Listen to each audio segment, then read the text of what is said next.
Olá, meus amigos e minhas amigas, sejam bem-vindos ao canal Periscópio, um canal dedicado à história e curiosidades.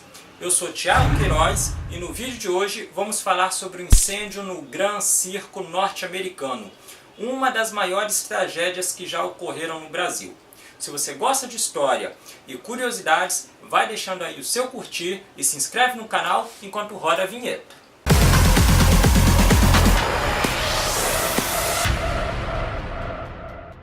Pessoal, infelizmente o Brasil já foi palco de vários incêndios que ceifaram centenas de vidas. Nós temos, por exemplo, um incêndio no edifício Andraus, um incêndio no edifício Joelma, no edifício Andorinha, teve a tragédia na Boate Kiss, lá no Rio Grande do Sul, mais recentemente, né? Mas nenhuma delas supera em número de vítimas um incêndio no Gran Circo norte-americano, lá na cidade de Niterói, em 1961, que deixou mais de 500 mortos e 1.000 feridos. E ainda hoje ele suscita muita polêmica com relação à causa do incêndio, se foi criminoso ou acidental, fruto de uma negligência das autoridades e dos donos do circo, ok? Vamos conhecer essa história falando primeiramente do circo. O Gran Circo norte-americano era o maior e o mais completo circo da América Latina. Ele tinha cerca de 60 artistas. Os anúncios do circo diziam que eram artistas do mundo inteiro, né? Mas na verdade a maioria deles era da Argentina e alguns poucos brasileiros, tá? E também contava com 150 animais. Naquela época era muito comum o emprego de animais em circos. Hoje no Brasil a maioria dos estados proíbe o uso de animais em atrações como essa, né?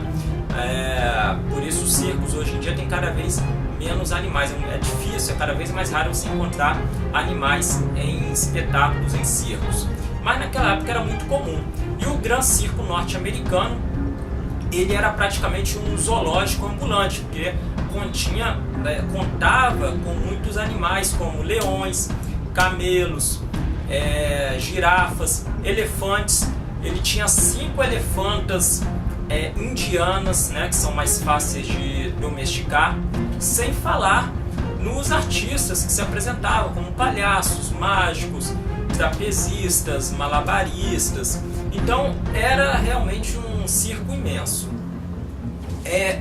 Ele pertencia a um homem chamado Danilo Stevanovic, um gaúcho de 41 anos, oriundo de uma família que veio de um reino onde hoje, no território onde hoje se encontra a extinta Iugoslávia.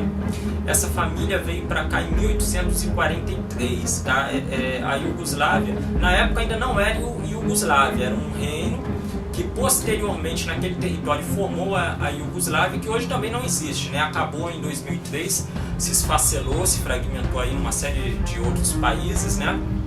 Mas a família é oriunda desse povo que habita lá a região onde fica a extinta Iugoslávia. Então eles vieram para cá de navio em 1843, passaram um tempo na Argentina e eles sempre, desde essa época, desde quando eles viviam na Iugoslávia, eles já administravam circos, né?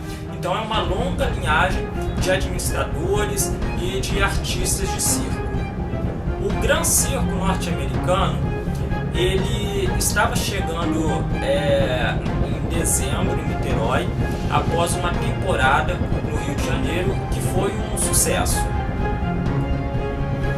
Naquela época, Niterói era a capital do estado do Rio de Janeiro, tá? Estamos falando aí de 1961.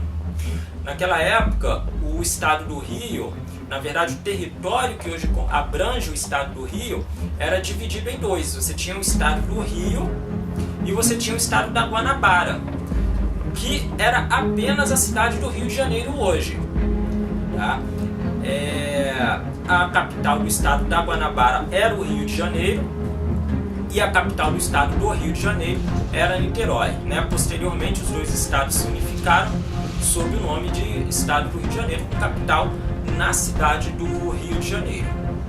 Então esse circo estava chegando lá em Niterói, vindo do Rio de Janeiro, fez muita propaganda, os artistas faziam pequenas marchinhas nas ruas, né, com carros, iam lá os palhaços, artistas de todo tipo, cuspidores de fogo, chamando a atenção das pessoas, das crianças. E isso foi um verdadeiro evento na cidade, porque o circo era muito bom, era muito grande e virou uma verdadeira atração, criou um frenesi ali na cidade, de forma que toda a população de Niterói na época estava sabendo que o circo se encontrava ali e queria assistir o espetáculo do circo. O circo foi montado na Praça do Expedicionário, na Avenida Feliciano Sodré, lá no centro de Niterói. Então quem aí for de Niterói talvez conheça esse endereço. Hoje existe lá um outro prédio que eu vou falar mais na frente, o que existe hoje no terreno onde se deu a tragédia com o circo. Ele tinha capacidade para mais de 3.000 pessoas. Tá? O espetáculo que seria exibido ali, ele tinha duração de aproximadamente 3 horas. Tá? Então, estava programado, o Danilo Stevanovic tinha comprado o direito, né, tinha pago lá as autoridades o direito para fazer apresentações durante 7 dias. A primeira seria na sexta-feira, então estava programada uma apresentação na sexta-feira, uma outra no sábado e no domingo, as da sexta-feira e do sábado seriam à noite. As apresentações do domingo seriam 2, uma de tarde e outra à noite.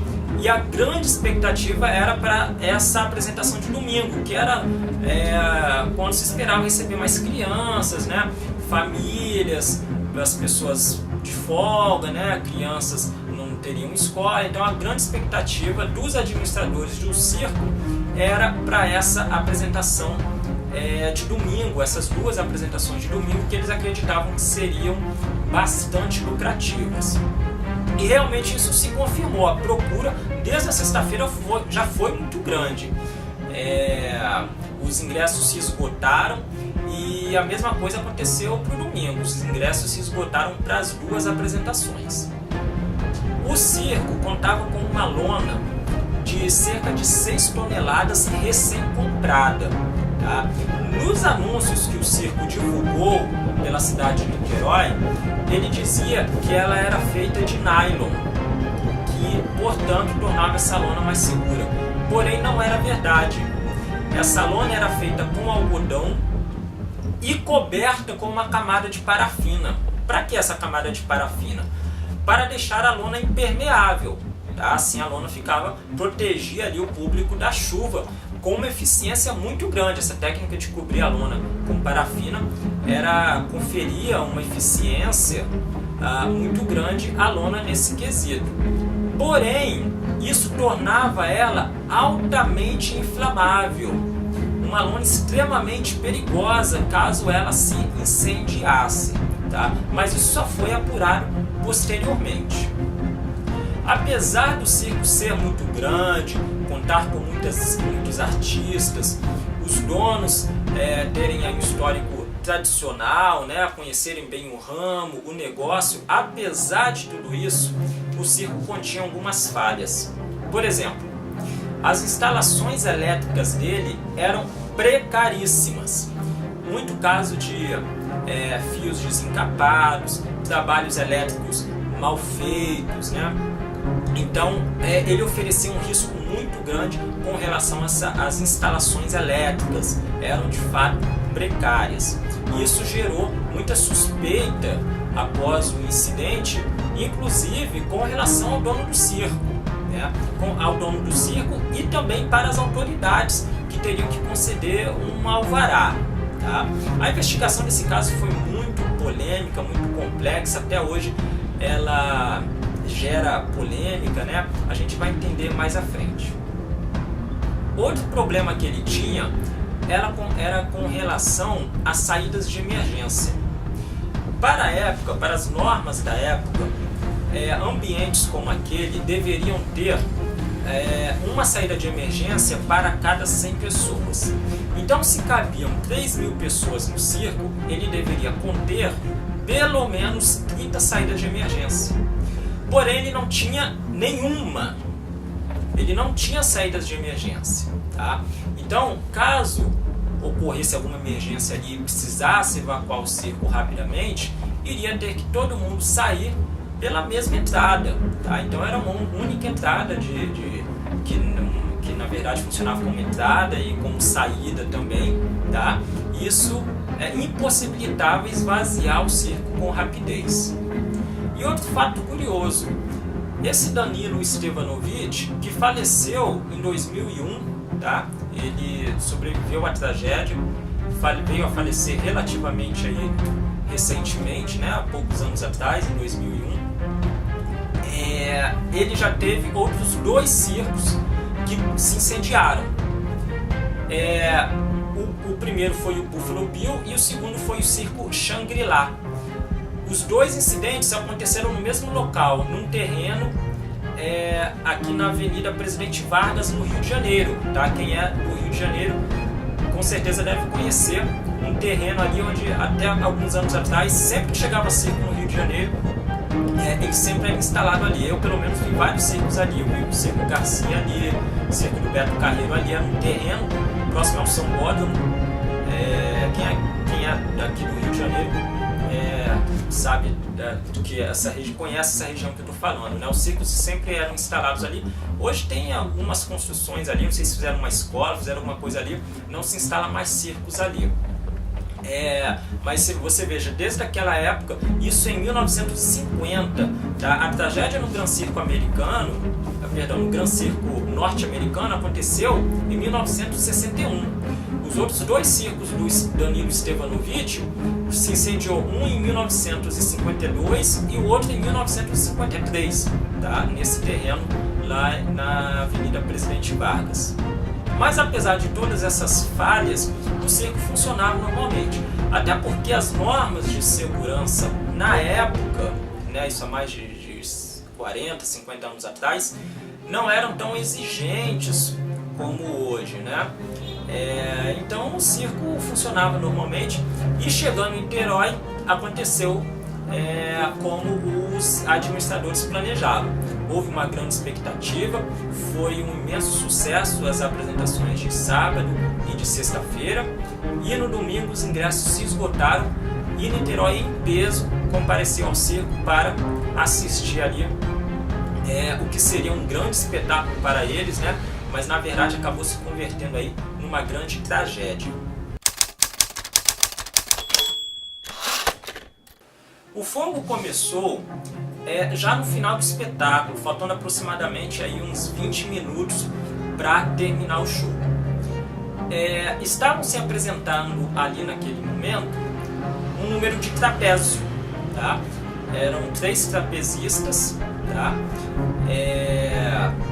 Eles já estavam finalizando a apresentação quando uma trapezista de nome Antonieta Stevanovic, que era irmã do Danilo Stevanovic, o dono do circo, ela saltou lá de cima, tinha acabado o número dela, já estava previsto isso na apresentação, saltou lá de cima e caiu na rede. Quando ela caiu na rede e desceu para o chão, ela viu fogo. Mas ela não tinha... ela não tinha noção naquele momento, não tinha consciência do tamanho da tragédia que iria se desencadear ali. Então ela demorou alguns segundos para dar o alarme, para gritar fogo. Ela foi a primeira pessoa que viu fogo na lona do circo.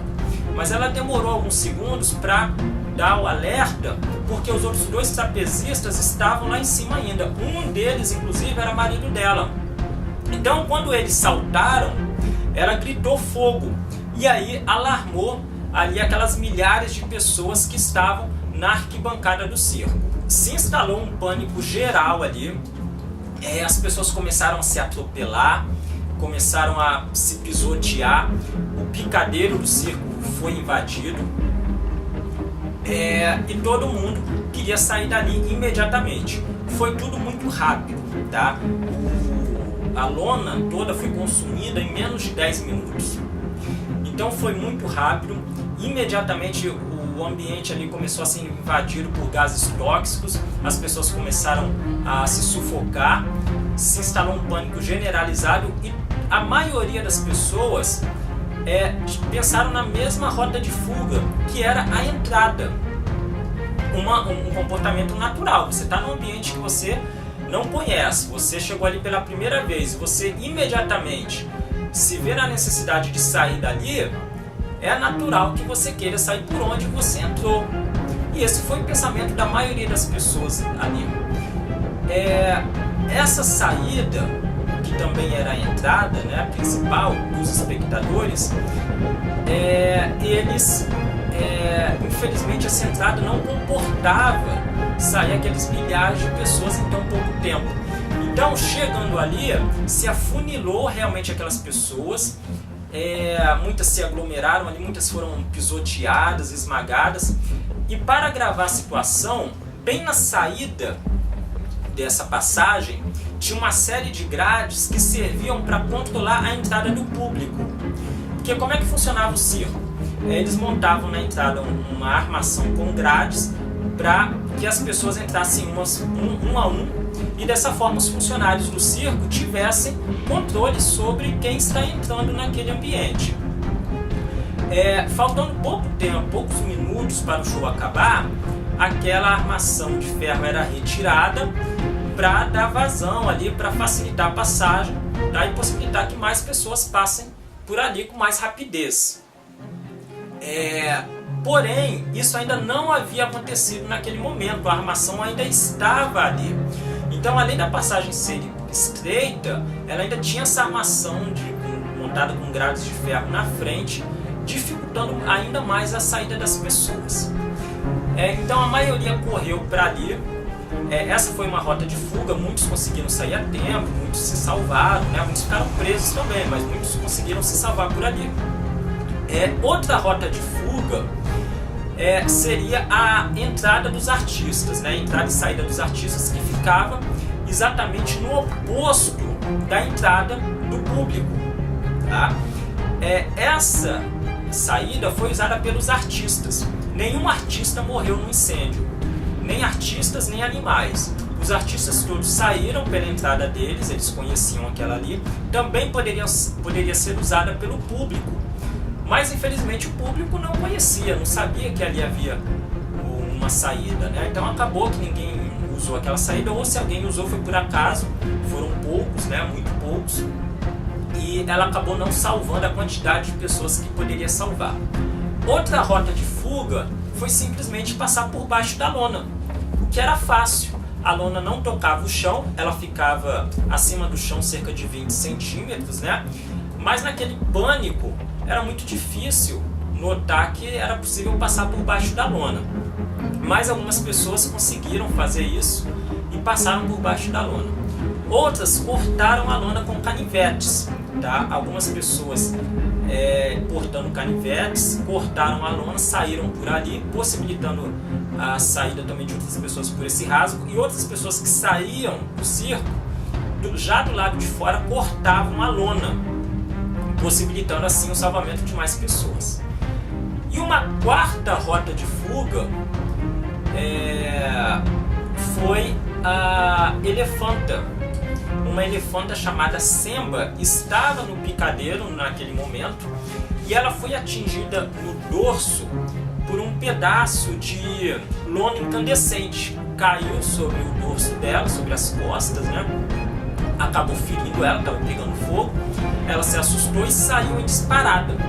Ela atravessou uma parte da arquibancada, atravessou a lona, abriu um rasgo, acabou pisoteando muitas pessoas, matando algumas pessoas ali, mas muitas também puderam se salvar por esse buraco na lona que ela abriu.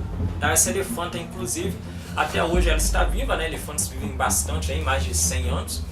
A Semba está viva até hoje e ainda hoje trabalha aí com a família Stevanovic. Eles ainda administram circos e eles ainda utilizam a Semba aí nas apresentações deles. Então, no espaço entre 5 e 10 minutos, toda a lona do circo foi consumida, o mastro principal quebrou e a lona caiu na direção da saída do público, que era onde estava aglomerada a maior parte das pessoas. Então, por uma infelicidade, a lona caiu ali por cima das pessoas e acabou vitimando mais algumas nesse momento. na hora morreram cerca de 350 pessoas, tá? Os números relativos a essa tragédia são mais estimativas, tá? Não foram feitas ali contagens muito precisas, não havia recursos na época, era difícil também ter esse controle, então todos os números relativos a essa tragédia são mais estimativas. Então acredita-se que na hora morreram cerca de 350 pessoas e mais de 1000 ficaram feridas, muitas outras morreriam nos dias seguintes. E uma vez consumada a tragédia, imediatamente as autoridades foram acionadas, né? Primeiramente os bombeiros para apagar o fogo, e o mais importante, voluntários, pessoas comuns, né? Pessoas que conseguiram escapar ilesas do circo, pessoas que estavam passando ali na hora, pessoas que moravam nos arredores, moravam, trabalhavam ali, pessoas até mesmo de outras cidades como Rio de Janeiro, São Gonçalo, que tomaram conhecimento da tragédia pelos meios de comunicação, principalmente o rádio, né, principalmente a comunicação da época, se dirigiram imediatamente ao local para prestar socorro às vítimas. Após serem acionados, os bombeiros se dirigiram para lá, chegaram rápido, havia um batalhão dos bombeiros ali próximo, chegaram lá em poucos minutos. Ainda havia muita chama no local, mas eles não quiseram jogar água diretamente sobre a lona do circo, porque eles sabiam que isso iria prejudicar as vítimas, né? Pessoas com queimaduras, a pele fica solta, né? Eles sabiam que isso poderia agravar seus ferimentos.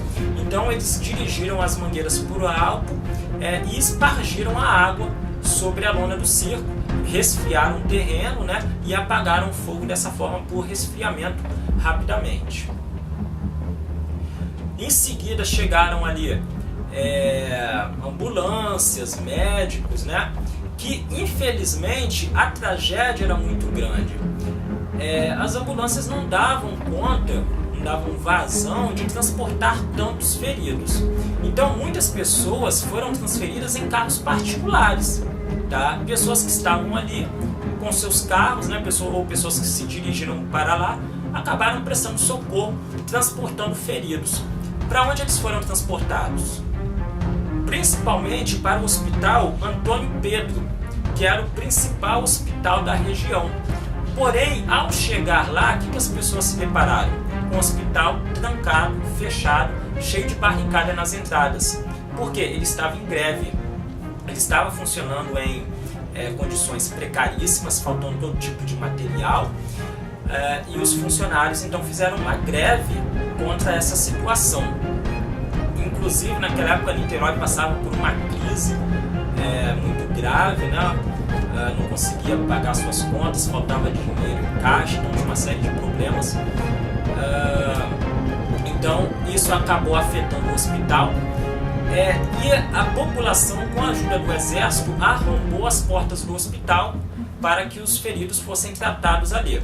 Então eles conseguiram abrigar os feridos ali no primeiro momento, mas o tratamento era muito difícil, porque não havia profissionais ali, havia poucos, e também não tinha recursos. Os recursos eram muito escassos, né? Remédios, instrumentos cirúrgicos, enfim, tudo que se necessita para tratar pessoas hospitalizadas ou não tinha naquele hospital ou era escasso.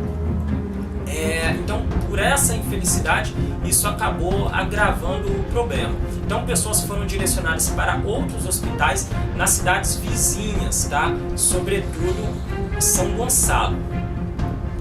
Algumas também foram levadas para o Rio de Janeiro, em menor número, né? Outras mais para o interior do estado, mas muitas também foram tratadas em clínicas particulares lá de Niterói mesmo, tá? Os médicos também, organizou-se um verdadeiro mutirão médico para tratar essas pessoas, porque eram dezenas, em alguns hospitais, centenas de pessoas que davam entrada. E nenhum hospital tinha estrutura para tratar tantas pessoas em tão pouco tempo. Então tem casos de hospitais, por exemplo, que tinham 20, 30, 40 leitos, e de repente se viram recebendo 300 pessoas em poucas horas. né? Então não tinha nem leito para abrigar essas pessoas, elas ficavam abrigadas em colchões no chão, nos corredores, onde era possível, muitos nas calçadas, né? Os mortos também, as pessoas que iam morrendo, não tinha necrotério também, nem IML, quer dizer, tinha, mas não abrigava tantos cadáveres, né? Tem casos do IML de Niterói, se não me engano, que tinha capacidade para 8 corpos, alguma coisa assim, 10 corpos, não tenho certeza. E de repente, só no momento da tragédia, morreram 350 pessoas. Então elas eram abrigadas, os corpos eram deixados na calçada mesmo, cobertos com um lençol branco, né? Aguardando ali familiares para fazer um reconhecimento. Médicos também de Niterói, São Gonçalo, Rio de Janeiro, cidades aí mais no interior do estado, cidades vizinhas, se dirigiram para lá para fazer o tratamento das pessoas, né? Porque o contingente médico que havia ali não dava conta de tantos feridos.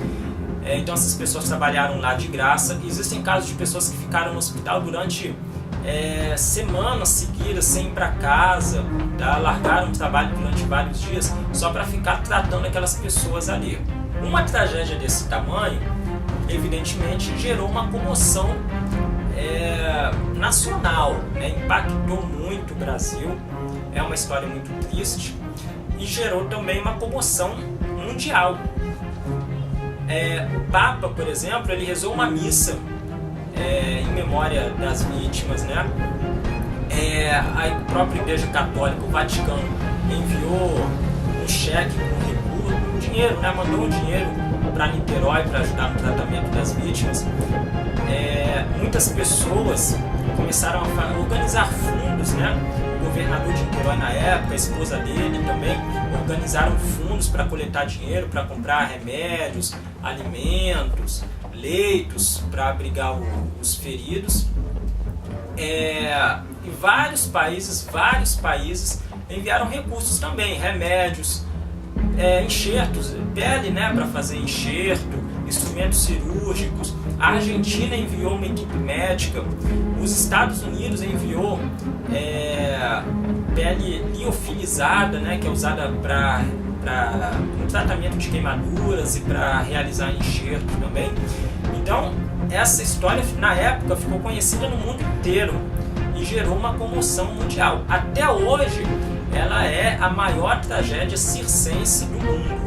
E uma tragédia desse tamanho, evidentemente, logo em seguida começou a ser investigada pela autoridade policial.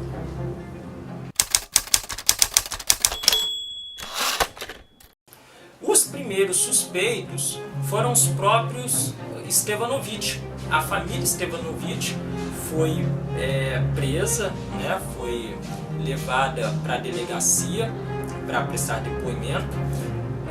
O que se acreditou no primeiro momento é que eles tivessem talvez ateado fogo ao circo para receber o seguro.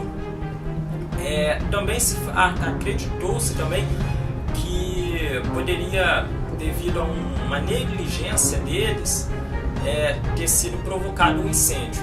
Porém, nada ficou provado, não se encontrou nenhuma pista na investigação inicial que incriminasse eles, e no mesmo dia eles foram liberados. Alguns dias depois, um funcionário do circo, chamado Maciel Felizardo, denunciou à polícia um tal Adilson Marcelino Alves, conhecido como Dequinha. O Dequinha, ele havia trabalhado no circo, porque um circo como esse, ele chega no local, ele tem lá seus funcionários, seus artistas, seus tratadores, são pessoas que realmente fazem parte da equipe, e para trabalhos menores, ele contrata pessoas ali da região mesmo. É uma mão de obra barata para fazer serviços como, por exemplo, descarregar um caminhão, montar a lona do circo, sabe? Esses trabalhos assim, que só precisa naquele momento, dura poucos dias, e o circo só paga aquela diária mesmo, tá? Então são diaristas. O Dequinha havia trabalhado ali como diarista, tá? Outro trabalho que eles faziam era, por exemplo, colocar os tapumes, cercar o terreno do circo. Então o Dequinha havia feito esse serviço lá. Porém, o dono do circo não gostou do trabalho dele, achou ele meio preguiçoso, arrumou alguns problemas lá e ele foi expulso dali. Tá? O Dequinha ficou aborrecido e se achava no direito de assistir o espetáculo, né? Assistir o show de graça, porque ele havia trabalhado no circo. Então, na sexta-feira, no dia do primeiro espetáculo, ele entrou no terreno do circo, clandestinamente, escondido, entrou na lona do circo e foi visto, já estava na arquibancada, e durante o show ele foi visto por um funcionário que expulsou ele de lá, reconheceu ele e expulsou ele de lá. Aí no sábado aconteceu a mesma coisa, tá? Ele entrou de novo no circo, invadiu o terreno, entrou na lona, e aí esse Felizardo, esse Maciel Felizardo, que era servente no circo, cuidava da limpeza, reconheceu ele e expulsou ele do circo de novo. E aí o Dequinha, na versão dele, reagiu, né, disse que não iria sair porque ele tinha direito de assistir, ele tinha ajudado a montar o circo. E aí o Felizardo bateu nele, agrediu ele, empurrou ele. A versão do Dequinha mudou algumas vezes, né? Mas o que ficou claro na versão dele é que o Maciel teria agredido ele para expulsá-lo do circo. E aí ele falou, na frente de várias testemunhas, ele ameaçou o dono, o Maciel Felizardo. Ele falou ali: vocês vão ver o que eu vou fazer com esse circo, vocês vão ver o que vai acontecer. Isso no sábado. Quando foi no domingo, aconteceu essa tragédia sem tamanho, né? Então o Maciel denunciou o Dequinha à polícia, dizendo que acreditava que ele poderia ter cometido um incêndio como uma vingança. Tá? Então o Maciel suspeitava do Dequinha. Então a polícia rapidamente prendeu o Dequinha, levou ele para depor. E o Dequinha confessou. Segundo o Dequinha, aconteceu isso que eu falei, né? Ele queria assistir, ele tinha trabalhado no circo, queria assistir o show, foi impedido. E como uma vingança, ele foi no domingo no circo, assistiu o espetáculo, entrou por baixo da lona, assistiu o espetáculo e já no final ele saiu do circo e com um colega dele chamado José dos Santos, conhecido como Pardal, esse Pardal comprou gasolina, eles levaram essa gasolina lá para o circo, jogaram essa gasolina na lona e atearam fogo. Imediatamente eles saíram correndo, né, e se dirigiram ao Morro Boa Vista, onde eles moravam, e era próximo dali, e ali assistiram um incêndio. Na versão do Dequinha, ele também contou com a ajuda de um homem chamado Walter Rosa dos Santos, o Bigode, que teria se disposto a ajudar o Dequinha, porém na hora de realmente incendiar o circo, segundo o Bigode, ele só ficou do lado de fora do terreno, não chegou a entrar. Tá? O Pardal, ele já tinha passagem pela polícia, assim como o Dequinha, ambos tinham várias passagens pela polícia, e o Pardal inclusive estava foragido da polícia. Já o Bigode era um morador de rua. Então o Dequinha confessou, no primeiro momento ele negou o crime, depois ele confessou, e os outros dois a mesma coisa, no primeiro momento negaram, depois confessaram. Então eles foram apresentados às autoridades, à imprensa, né? O próprio governador apresentou eles à imprensa numa coletiva, dizendo que a polícia tinha encontrado os culpados e iria denunciá-los à justiça. Os jornalistas começaram a investigar a vida do Dequinha, quem é o Dequinha, procuraram a família dele, conversaram com a mãe dele, e a mãe dele contou uma coisa curiosa.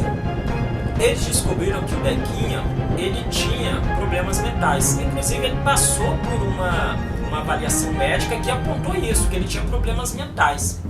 E a mãe do Dequinha afirma que ele sofreu uma febre quando era criança, né? Teve meningite, e desde então e mais tarde teria também sofrido uma pancada na cabeça, e desde então ele não se comportava muito bem, ele era meio louco.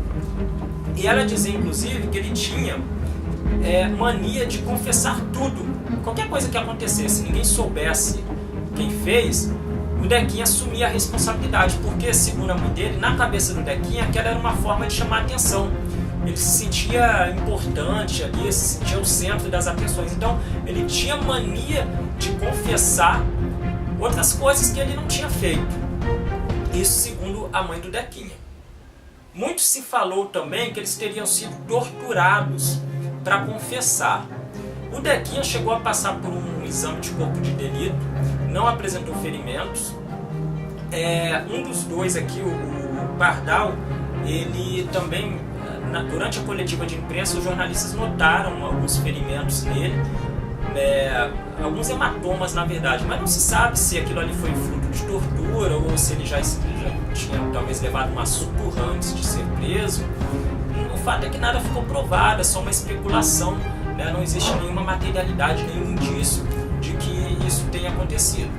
Muito se falou também que esses três na verdade foram bodes expiatórios, porque livravam os donos do circo devido à negligência. Ele tirava o foco com relação ao problema das instalações elétricas precárias, da segurança que era praticamente inexistente, não tinha saídas de emergência, e também livrava as autoridades, porque foi concedido alvará para o circo funcionar, né? Então, se o circo foi permitido funcionar naquelas condições, está então evidenciada uma conivência das autoridades. Então, se apresentava ali um culpado, alguém que teria cometido um crime, alguém que intencionalmente teria incendiado o circo, isso livrava a responsabilidade de todo mundo, porque ninguém tem culpa se chega um louco e resolve incendiar um circo, por mais que você não forneça condições de segurança, né? Mas isso também é especulação, nunca houve nenhuma prova. Muito pelo contrário, foram feitas perícias posteriormente ali no terreno do circo, apontando que as possíveis causas de um incêndio não criminoso, como um curto-circuito, uma combustão espontânea, o dia estava muito quente também, né?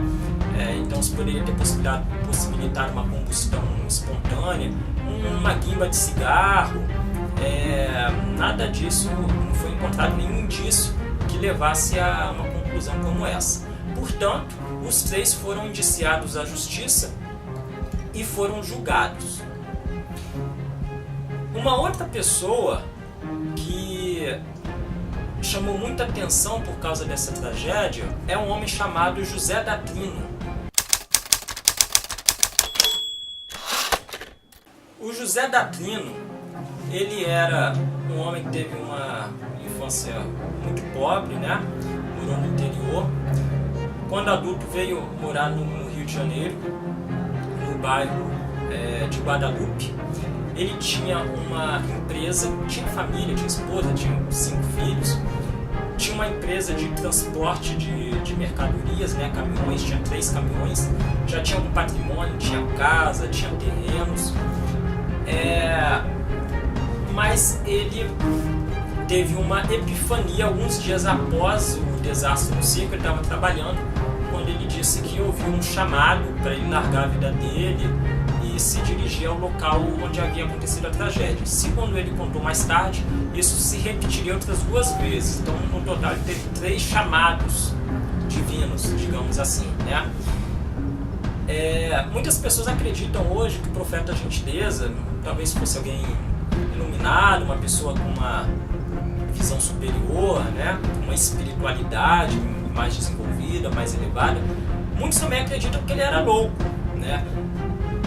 Até mesmo porque antes dele se tornar o profeta Gentileza, ele já havia sido internado algumas vezes em hospitais psiquiátricos e manicômios para tratamento, tá?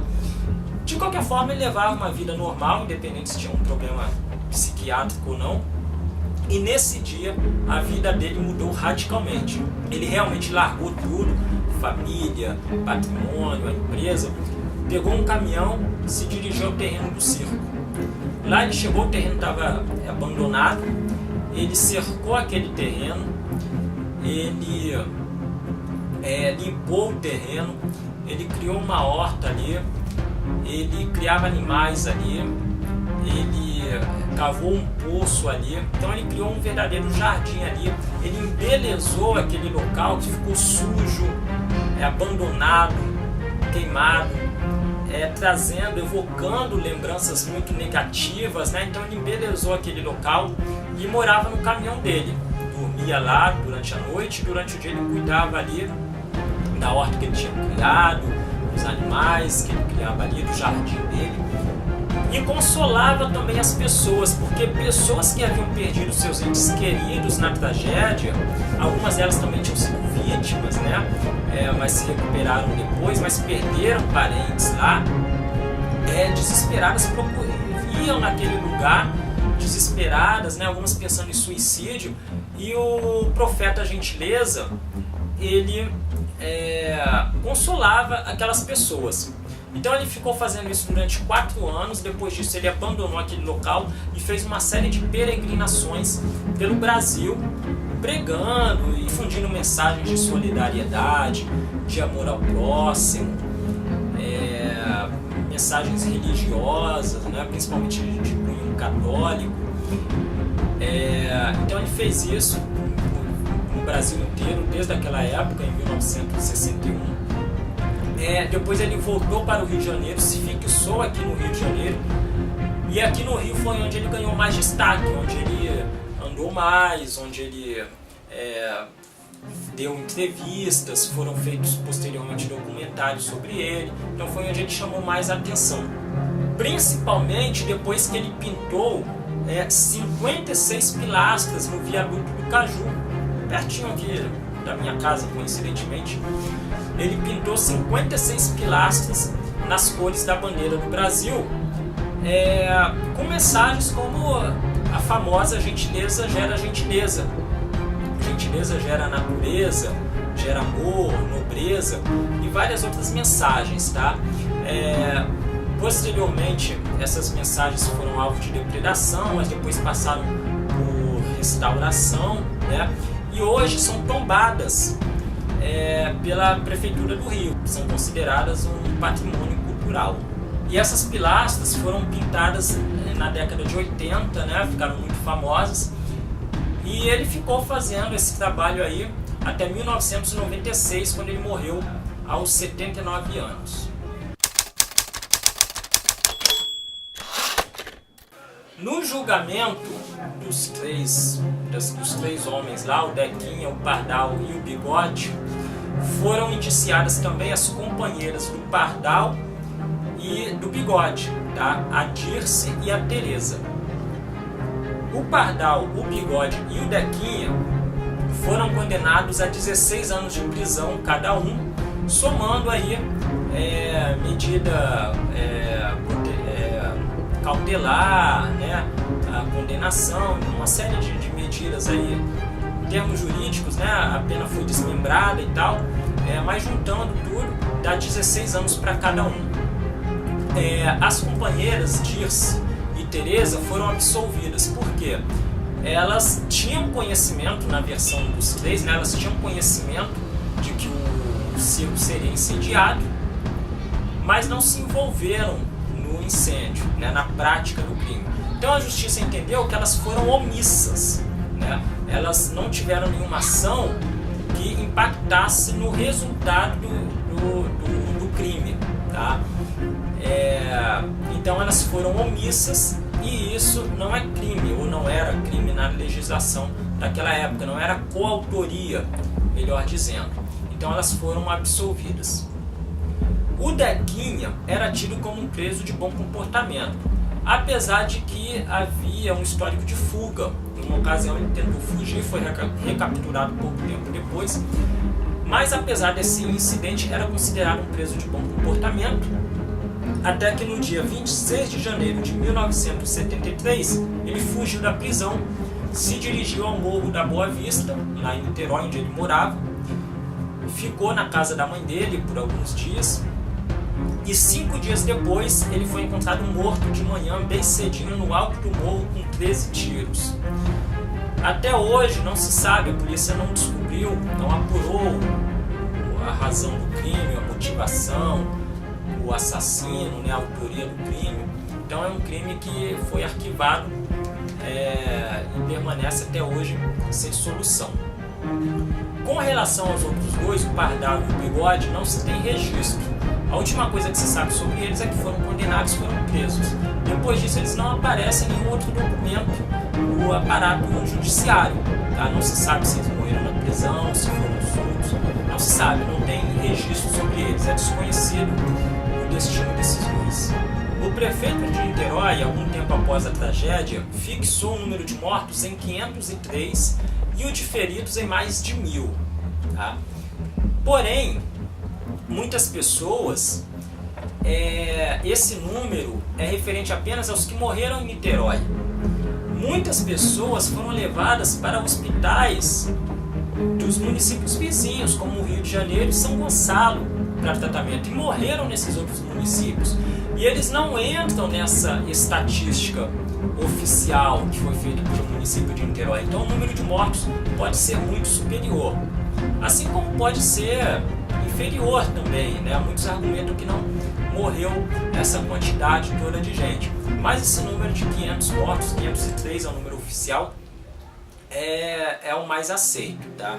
Até hoje, muitas pessoas duvidam do resultado, né, da conclusão da investigação. Muitos acreditam que a causa do incêndio foi outra e o Dequinha mais os seus cúmplices foram indiciados injustamente pelas autoridades como um bode expiatório. E é curioso, existem aí uma série uma grande polêmica, né, uma série de argumentos contra, a favor. E é curioso, na minha pesquisa eu notei que pessoas que não foram diretamente afetadas pela tragédia, por exemplo, uma testemunha, alguém que estava passando ali na hora, um policial que participou da investigação, um jornalista que cobriu o caso, a tendência dessas pessoas é acreditar que o Dequinha, o Pardal e o Bigode realmente incendiaram o circo. Já pessoas que sofreram a tragédia, né, pessoas que estavam no circo no momento que ele pegou fogo, pessoas que perderam parentes, pessoas que sofreram queimaduras ali, pessoas que ficaram internadas durante vários dias tratando de queimaduras horríveis em grande parte do corpo. Essas pessoas tendem a acreditar que a causa do incêndio foi outra. Um curto-circuito, um fenômeno atmosférico, né, um cigarro que foi jogado na lona descuidadamente. Essas pessoas tendem a duvidar que o incêndio ele foi provocado intencionalmente. A população de Niterói ficou extremamente traumatizada com esse incidente. Tanto que a cidade só voltou a receber um circo em 1975. Isso após uma grande dificuldade que o dono do circo teve para adequar lá as imensas exigências de segurança que as autoridades fizeram. Tá? E engraçado que aquela temporada foi um sucesso, né? O circo encheu, foi muito lucrativa, contrariando inclusive a expectativa do dono do circo, que acreditava que devido ao histórico da tragédia, aquela temporada poderia ser um fracasso ali em Niterói, né? Mas acabou sendo um sucesso, foi bastante lucrativa, né? E o resultado ali para os donos do circo, para os artistas que trabalhavam ali, acabou sendo muito bom. Hoje, o terreno onde aconteceu o desastre abriga a Policlínica do Exército. E não conta lá com nenhum monumento em memória às vítimas. Então uma pessoa que passa por ali não tem nada que indique para ela que ali se deu aquela tragédia. Inclusive não existe nenhum monumento no Brasil em memória das vítimas e das pessoas que trabalharam ali no cuidado das vítimas, né? Os médicos, os cirurgiões plásticos, os bombeiros, né? Que trabalharam ali no tratamento e no socorro das vítimas. Essa é uma história, inclusive, pouco conhecida, né? De muitas pessoas, né? Não sei se é a maioria, a impressão que eu tenho é que é a maioria. É uma tragédia que não é muito falada, apesar da dimensão que ela teve. Então essa foi a triste história do Gran Circo norte-americano. Se você, como eu, acha que as vítimas devem ser lembradas, se inscreve aí no canal e ajude a divulgar compartilhando o vídeo nas redes sociais.